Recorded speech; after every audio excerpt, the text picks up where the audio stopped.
Hello, welcome back to the next part of our CSS tutorial.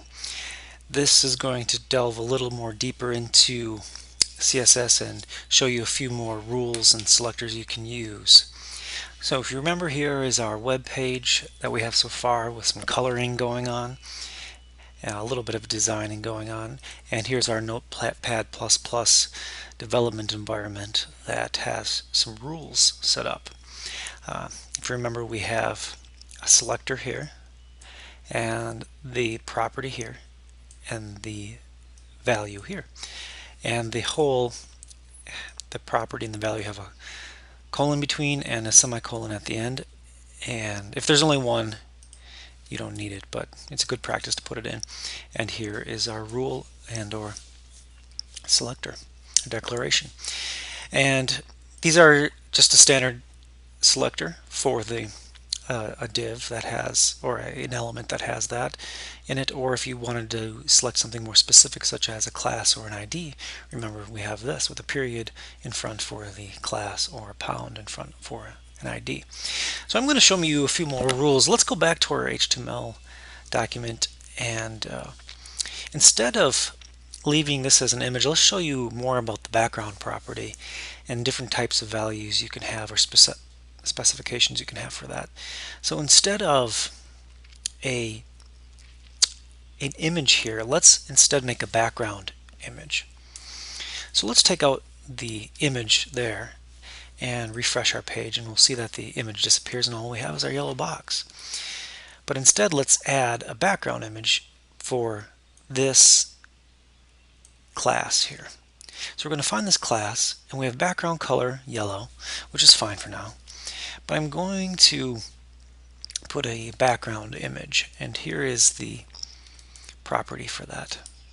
Whoops, background image and a colon, and then we have URL and the parentheses. And inside of there, the parentheses, we are going to put path to the image.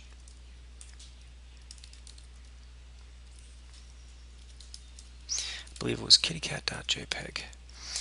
And here I talked about before where we would need to use the double periods, and this is where it comes in to be handy, because we are now currently with this file in the CSS folder, or the styles folder.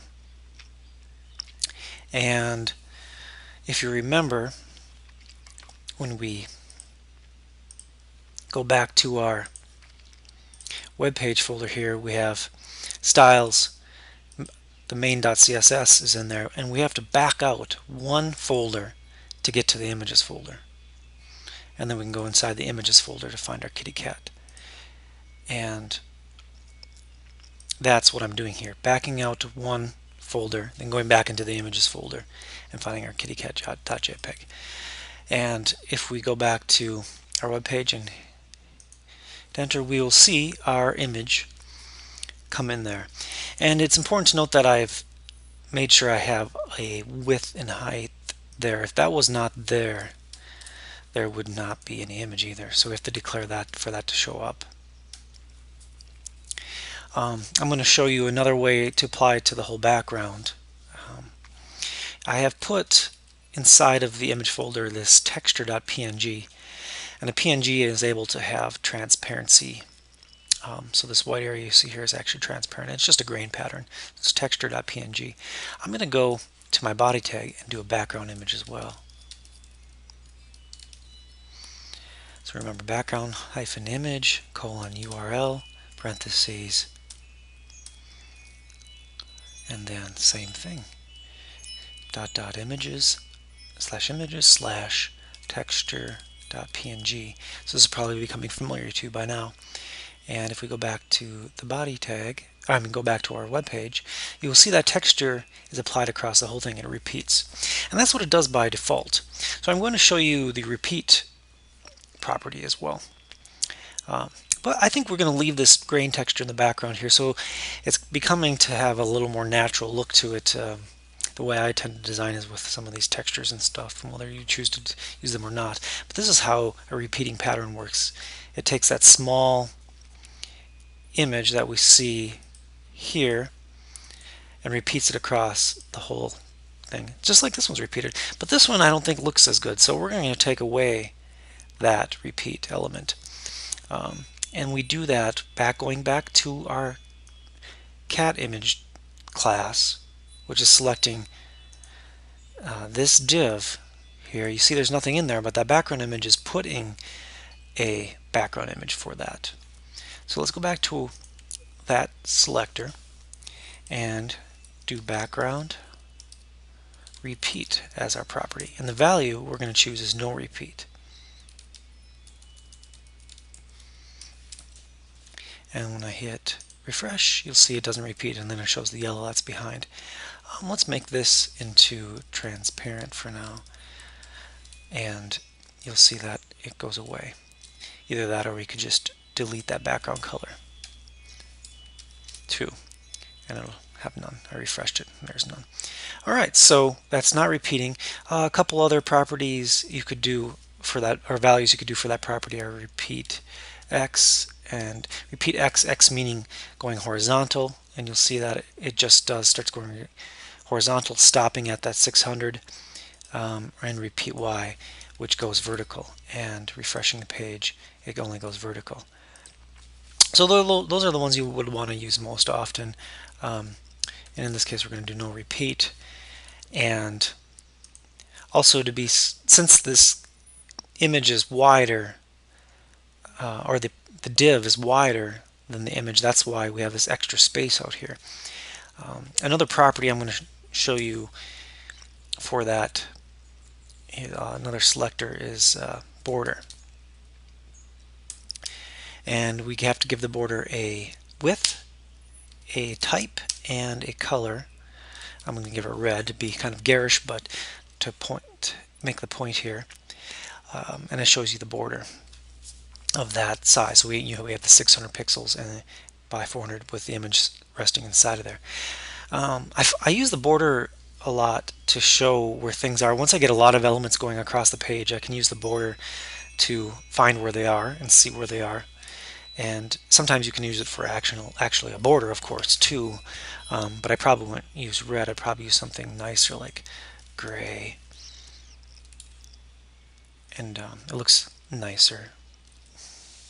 And it blends right in. You can see, you barely see it there. But the red is a nice way to diagnose what's going on if I'm losing track of my elements going across the page.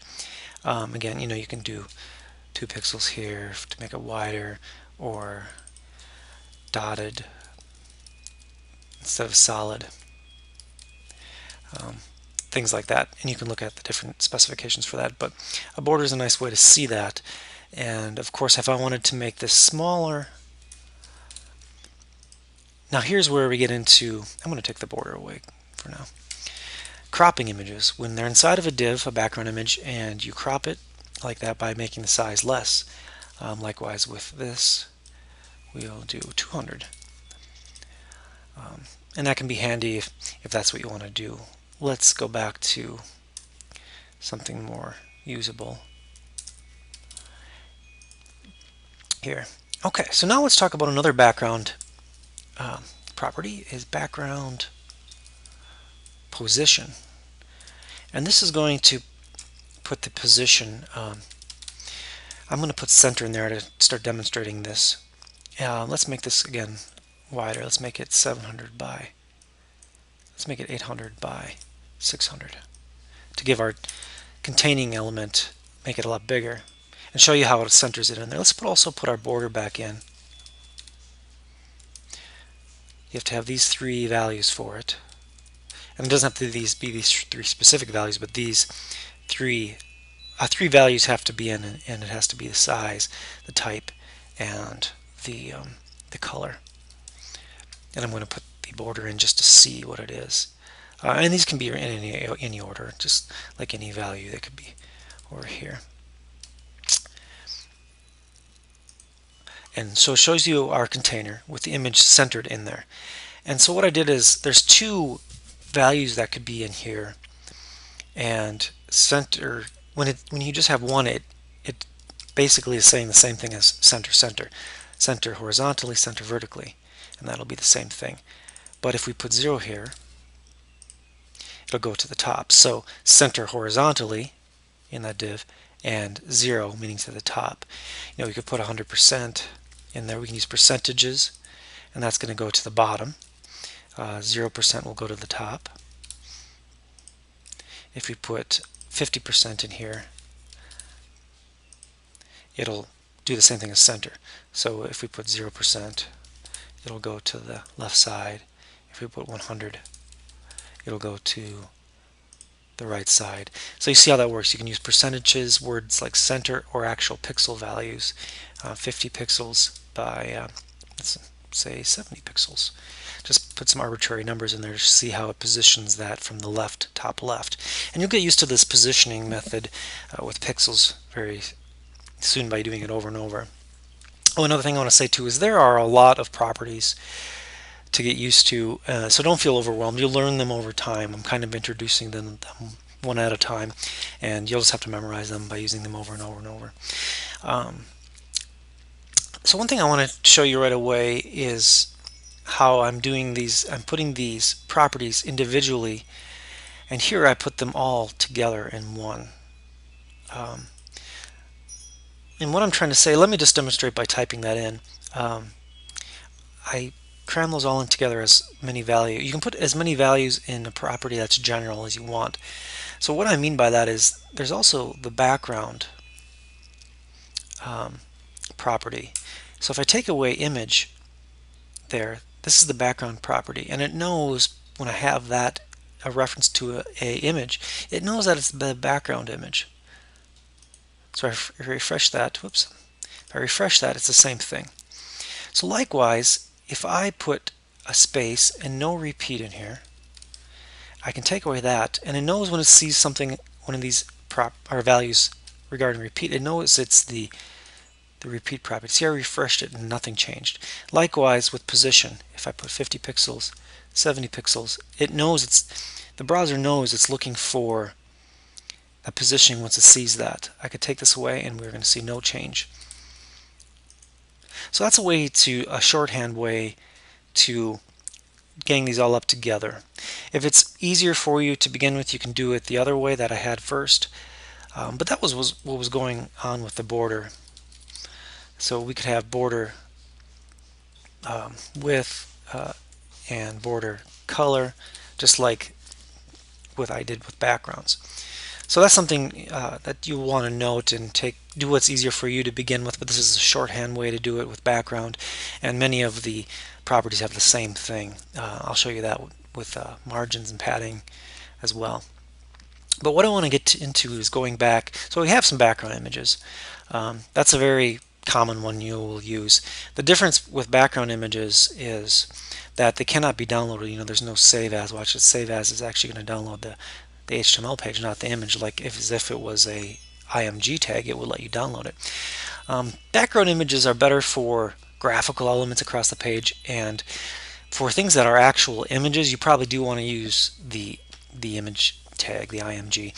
In this case, I just was using this as an example. Okay, so let's go back to some text elements. I'm going to go back to my index and give us some text elements to play around with. I'm going to put in another P tag. We started with a P, and I'm going to put one back in there. Here is some paragraph text. Well, let's put another one in there too, because I also want to show you something else. Let's put another P. I copied and pasted that in there.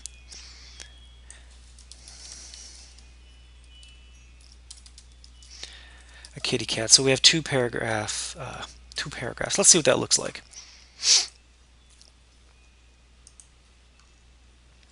Okay, and it's going to put it below our going back to here, below our div. Remember, our div was 600 pixels, so it's setting it below that. Here's a kitty cat. Here's some paragraph text. Let's go back and change this to 300 just to get that higher up on the page. So you can see it's cropping that image, and this is a kitty cat, one paragraph here.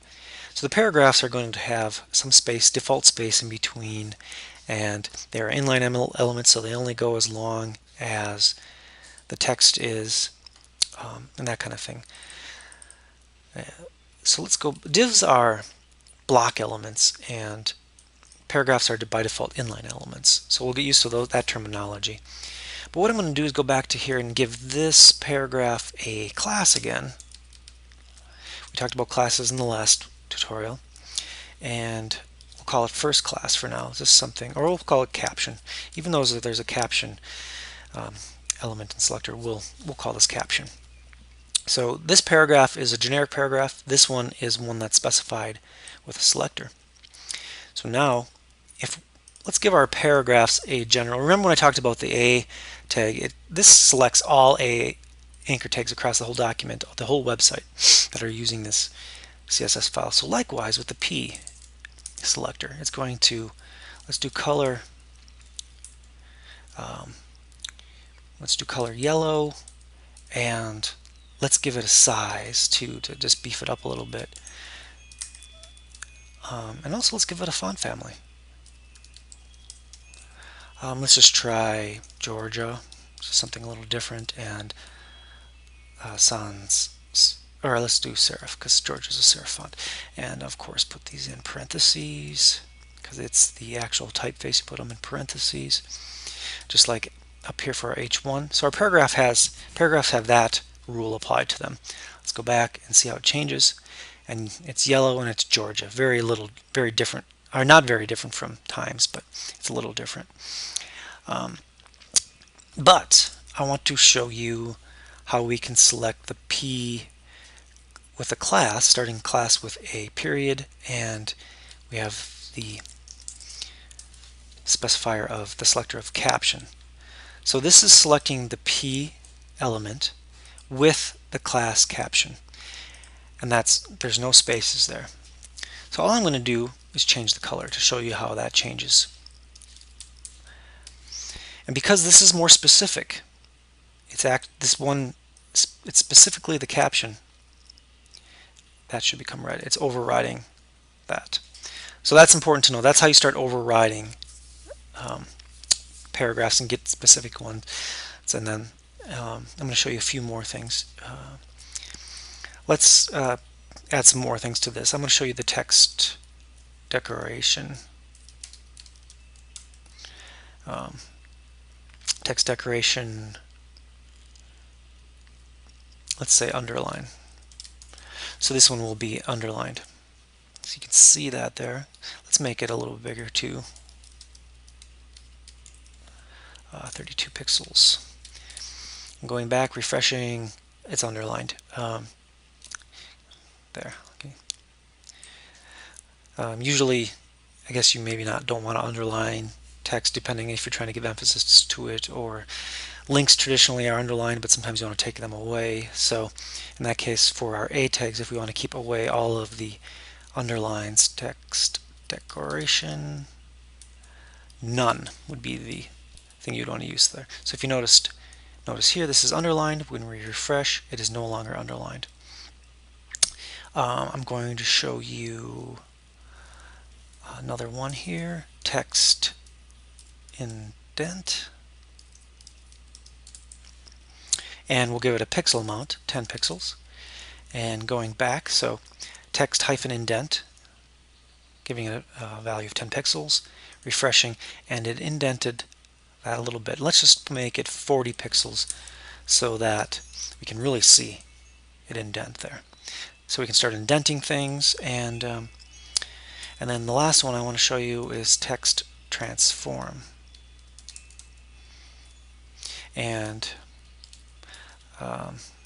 let's choose capitalize. You can use capitalize, lowercase, uppercase. Capitalize, okay. And what that will do, as you probably have realized, it'll capitalize it. Uppercase will make it all uppercase, and lowercase will make it all lowercase. And there's other values for that too, all lowercase. So that's the kind of things you can do with that. So that's the last text element I want to show you with that. And then finally I want to talk about margins and padding. Margins and padding give I'll just demonstrate what that is right away here. So a margin will give space outside of the box, and paddings will give space inside of the box, and they add to the width of it. So here we have a width of 800 pixels. Let's watch what happens. Let's give it a border so we can actually see it again. Border 1 pixel, solid, red. Okay, going back. So we see our border, and we see the margin. Margin 60 pixels. That's 60 pixels out there that it's giving it. 60 pixels here, 60 pixels there, and 60 pixels on this side. 60 pixels all the way around. If we do margin right, well, that's margin left. It's only going to give it on the left, so you'll see it shift up because we no longer have margins on the top or bottom, but only on the left. And you can do the same with margin top. So now only on the top. Margin bottom. There you go. Only margin. And we won't do the right because it's not going to put anything over. So it's top, bottom, and right and left. So there is a shorthand for that too. You can also do a margin, just margin, and give it 4 dimensions, 4 values. Top, right, bottom, left. And the way I remember that is the word trouble. You get into trouble if you don't do these in the right order. TRBL. Top, right, bottom, left. So we should see it just on the top, right? Let's go back, refresh, and there's the margin only on the top right there. And you can do it TRB, bottom, 60 pixels. Let's do a different value. Let's do 120 pixels. Save, refresh, and you can see it on the bottom as well, 120 there pixels. A way to do, and another shorthand is only doing 2 values. So if you did 2, this is the top and bottom, and this is the left and right. This is 0. So let's do a big value just to really see it shift on the top, left and right. See how that left and right both have 400 pixels, and the top and bottom only have 60. And the same can be said with padding. So, but the difference with padding is it puts it inside the box. So you can see it shifted my box way over here. It's putting the space inside of the box. Let's go back to padding right. So when we do padding right, we don't do 2 values, we just do 1, just like margin. So then the padding is here, inside of the box, not on outside of the box. So that's the difference. And a quick way to do something here, we'll do a margin 0, and I'm doing 0, I don't have to put pixels, the px, and padding 0. And let's take this away. We won't need that. We won't need a padding or a margin for our box anymore. And you can see that everything's shifted over because I took away the default padding that comes along with HTML, the browser that comes along with it. What I'm going to do then too is start a reset here. I'm going to give some resets to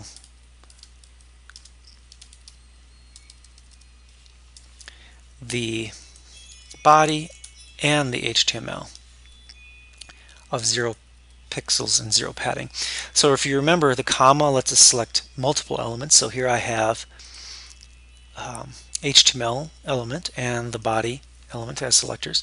You know, I could do other ones too, H6 and P's, or go on and on with the commas, but I'm only going to do the 2 to start my reset.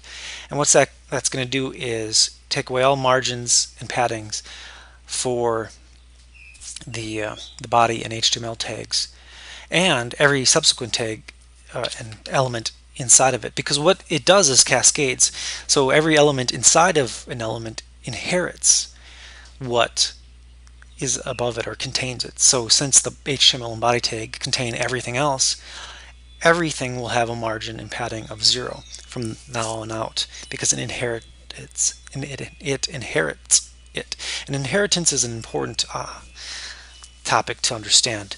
Just remember that a div or element will inherit whatever its container will have in it.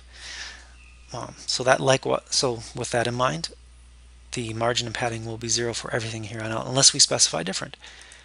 And we should not see a change. But this will be nice for when we're using different browsers, whether it be Chrome, Firefox, or IE, Internet Explorer. They all have the same thing starting out. And I'll show you more resets in an upcoming lesson. So I think that's enough for today. I think I showed you a lot. Inheritance is a big topic, a lot of different text elements, and how to override with specificity, paddings, margins, and we did some background images, which is a whole lot of stuff. If you have any questions, just leave a comment for me. Thank you very much for watching.